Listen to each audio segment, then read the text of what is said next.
So, about 2 weeks ago, I released the fantasy and firearms video, during which, while explaining why some people might not want firearms in a fantasy setting, I discussed escapism. People seem to like my thoughts on the topic, and despite looking around for a while, I haven't seen anyone else talk about it in quite the way I'm about to present to you, so I'm happy to try my hand at putting the concept in a full video. Escapism is a core part of the reason that we enjoy fiction. It's often said of good stories that you get lost in them.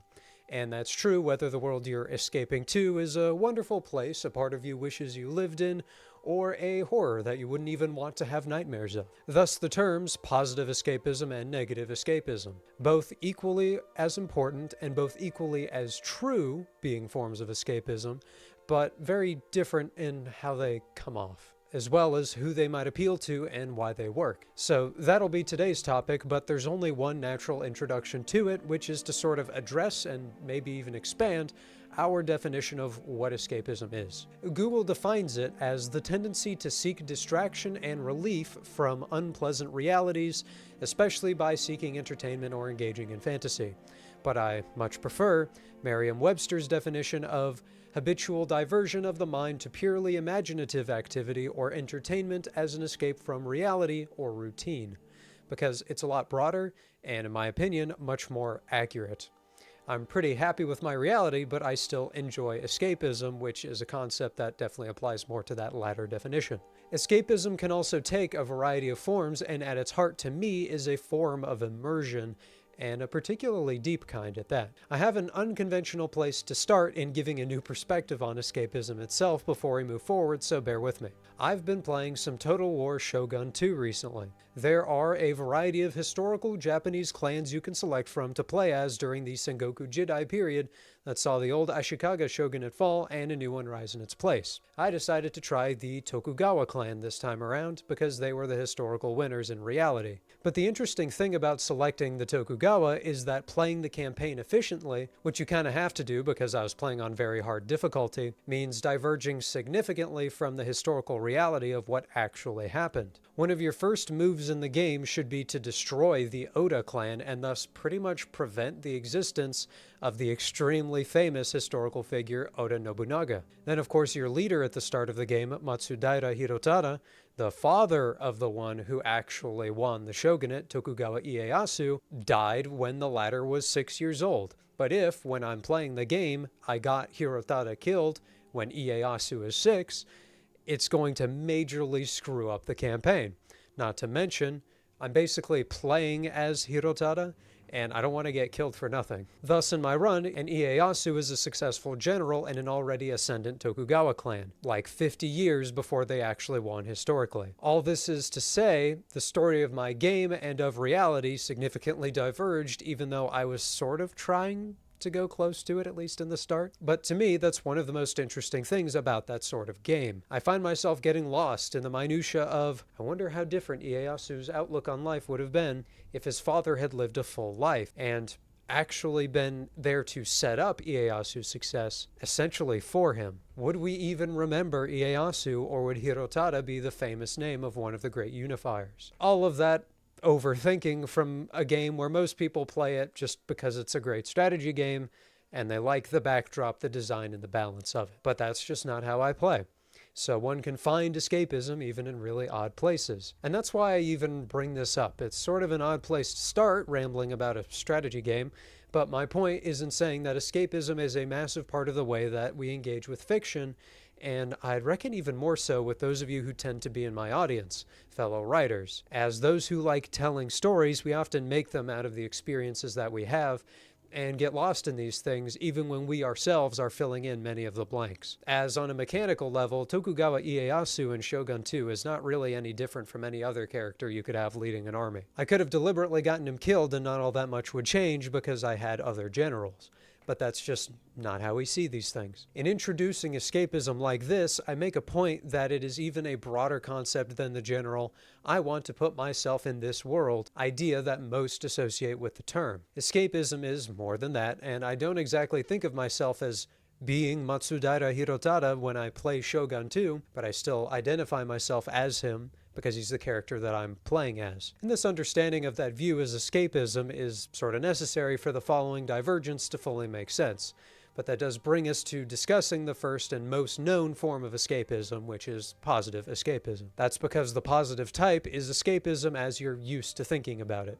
It's the pleasant variant, who would have guessed. The Stardew Valley example I used in the Firearms and Fantasy video pretty much works as a great archetype. To restate that point, people like Stardew Valley not just because the actual farming and relationship aspects are mechanically fun, but because imagining yourself in that life is also fun, potentially much more so. If you were stuck in a dead-end office job and were offered the opportunity to move to a nice village out in the country that had nice people and guaranteed good harvests, I find that many would probably say yes. In a similar vein, another amusing type of that example might be something like Tomodachi life. You make a me and that of various friends and favorite fictional characters, and watch them live on a beautiful island where they don't have to do anything but hang out and eat food all day. But positive escapism isn't just found in, I want to be perpetually on vacation. It is also the feeling of being a hero. Thus introduced The Legend of Zelda, Skyrim, Kingdom Come Deliverance, or even those Total War games, where you take on the role as someone destined to have a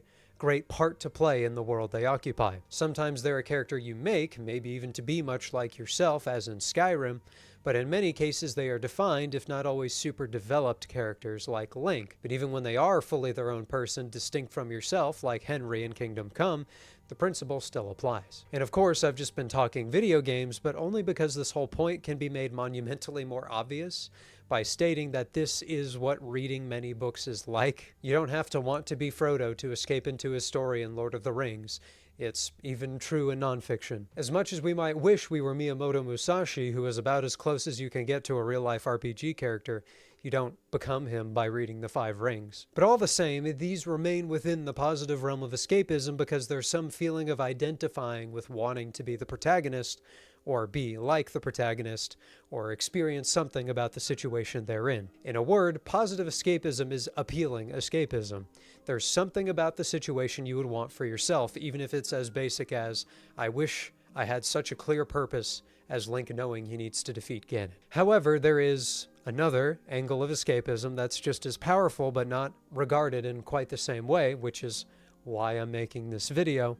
And that, of course, is negative escapism. You cannot convince me that Space Marine 2 is not an escapist game. You get to play as an 8-foot-tall super soldier and beat the absolute tar out of giant bugs and worshippers of an evil eldritch being. You also can't convince me it's actually better than Darktide, but that's another matter. 40K and universes like it, which of course means Dune, the one that inspired a good part of 40K, are the best ways to introduce the concept of negative escapism. 40K, which I do know a lot more about than Dune, is one of the most immersive worlds out there if you can stomach the master's degree you need in the lore to understand what's actually going on most of the time. You can easily find yourself lost in imagining just what it must be like to live in this universe, and there are so many different ways to live in it. From a hive world worker who has to live in part on the recycled bodies of other dead people, to a space marine that is at the end of the day essentially a talking bioweapon, to being one of the Eldar who, when not at risk at having their souls consumed by the god of pleasure and pain, are having a pretty alright time. 40K is still an extremely negative universe. Chances are about 99.9% that you'd be that first option where you transported into the world, and your life would be short, bleak, and on any broader scale completely pointless. And yet, it's still escapist because of how different it is and how interesting a world like that can be when handled at its best, when you really put yourself in the shoes of those who live in it. And that's because negative escapism is all about that. It'd really suck if I lived there, and I'm really glad that I don't, but it would be interesting kind of feeling. To give it an image, it's the equivalent of you reading Jack London's To Build a Fire, a story so thoroughly well described that you actually feel cold reading it while sitting next to your lit fireplace wrapped in a blanket drinking some hot tea. Though admittedly I wouldn't say To Build a Fire itself is really escapist either way, it's still a good example, I think. While it does depend on the audience, I personally find myself drawn more to negative escapism than positive, or at least I do proportion it to how much negative escapism there is, because I'd reckon positive escapism outnumbers it by a fair margin. But for me, negative escapism is so interesting, and thus deserves its place here in this video, because it's more often about contending with the worst of the human experience in some form or fashion. And while I'm not of the belief that realism equals unending misery when it comes to stories, I do think that negative escapism is also more able to uniquely address the topics of escapism in of itself, to really make you think about the nature of the situation you find these characters in and reflect on them as compared to your own. Nobody wants to be Silent Hill 2's James Sunderland. Spoilers are ahead for a 20-year-old game. James arrives in the town of Silent Hill on the search for his late wife. Yes, searching for his late wife, who sent him a letter asking to meet him in that completely normal town in which they'd had pleasant days together sometime in the past. Before I just make this video about Silent Hill 2, I'll summarize by saying that he spends a great deal of the game encountering others within the town, namely Eddie and Angela, who are also there for reasons that are initially unclear. But those of you who've played the games and know the lore are aware of the idea that Silent Hill calls people to it that have done something terrible in their past, whether or not they had good reasons. Eddie was mentally unwell and killed multiple people. Angela killed her father for abusing her as a child, and James, as you find out later in the game, is there because he suffocated his sick wife, a memory he'd been suppressing. And the moment of impact of realizing that that's what had been going on hits with such impact and recontextualizes everything you've been doing. Never has a game made me feel so gross before, and yet it maintains so much nuance. James shows himself to not be at base a bad guy many times throughout the game, but I mean, murder is murder. He may have committed it because his wife Mary may have in some part wanted to die, but it was ultimately the result of him just getting sick of caring for her, making him arguably less justified than a character like Angela. It's such a powerful feeling as you carry on to the end of the game past that point, where you don't really even know if you want James to get a decent ending, that I find the primary avenue of escapism even in a story that seems antithetical to the concept. I don't want to be James. I find the very notion of what he did is disgusting and horrible, but thinking through the way he would be feeling in those moments is so thoroughly interesting. Every ending to that game feels right in one angle or another, but I might save my thoughts on that for a dedicated video on the game I'd really like to make someday. And ultimately, these sorts of feelings, the type felt only with such sincerity when you have lost the reader in your story, are some of the most powerful you can inflict on your audience. Every second that any piece of entertainment spends with its audience is a second in which there is a non-zero chance that said audience closes the book, quits the game, or clicks on another video. It has always been true, but perhaps never more than now, that everything in the world is vying for your attention. I appreciate that you're here watching this video because I know that there are literally millions of other videos you could be watching, books you could be reading, games you could be playing, though I do think my videos are good second monitor material, which is an amusing thought, or just in general other things you could be doing. All it takes is that split second of attention lost for the audience to find something else to do. Every moment is that moment for someone, probably. But successfully achieving escapism is one of the best ways to prevent that loss of audience.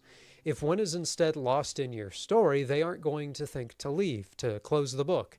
And while not all page-turners are super escapist, all successful examples of escapism become page-turners, if that makes sense. And really, what is fiction's purpose other than to carry off the audience to another land, another world, another time, and show them something totally unlike that which they've ever seen before, and yet containing some sort of wisdom the story imparts upon them that will stick with them even when their mind returns to reality. In fact, we'll take it a step further and perhaps argue that escapism is one of the key components of a recent maxim I've come to believe in, that the most convincing argument for anything is a good story told about it. Even that could relate to this topic of escapism by virtue of the fact that when an audience is immersed in a world that is not their own, within the perspective of a character that is not them, they may be willing to see an idea presented within that new and different context in a way they never could see it before. Take Fahrenheit 451, which I'm sure many of you have been forced to read at some point in your education, as I was. I could say the government or any other system of authority burning books and censoring media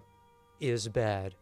And I would imagine most of you would just agree with me because it isn't exactly a steaming hot take, but take that hypothetical person who would disagree, who would say, no, actually, I trust the government to decide what information is available to me and get rid of anything they might find dangerous. You aren't going to convince someone who thinks that way to change their mind particularly easily, If you yell at them for being stupid, you might feel better about yourself, but only ensure they continue to believe the exact same way they do, or maybe even that belief they have will be reinforced. You can debate with them on an intellectual level, but they may not be willing to engage with you in that format because they can simply refuse and say, no, you're wrong.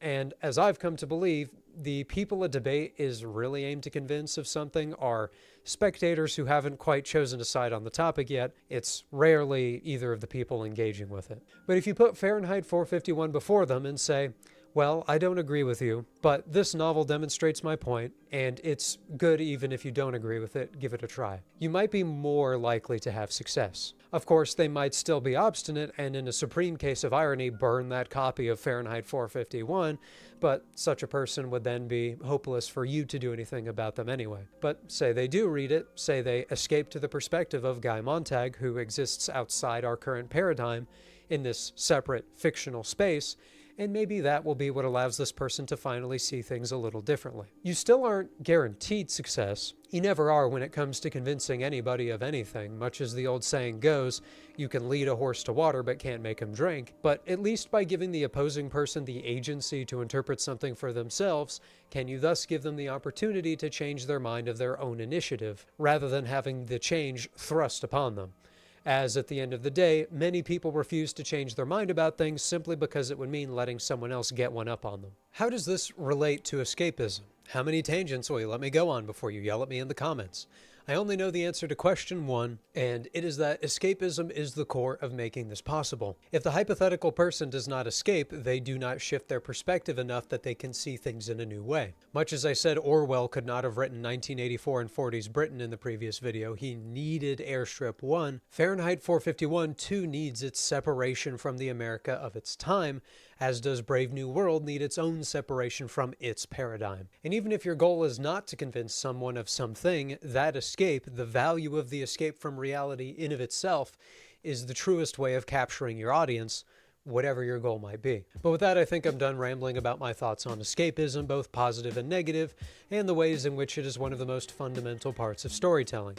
I hope you enjoyed the video. If you have any thoughts of your own about this, I try to read every comment and would love to see them. In addition, every like and subscription goes a long way. We also have a Discord if you want to hang out with my editor and I, and a Patreon if you're crazy enough to want it, where we post all our videos a week early. On that note, I'd like to thank our patrons, Shadowrunner, Sani, and Isaac Parrott, our Knights of the Inner Circle, Vion and Jodion Void, our Knights, and Greer, our Loyal Squire. I hope you enjoyed, and remember, a relevant quote from Bradbury, "You can't make people listen. They have to come around in their own time, wondering what happened and why the world blew up around them."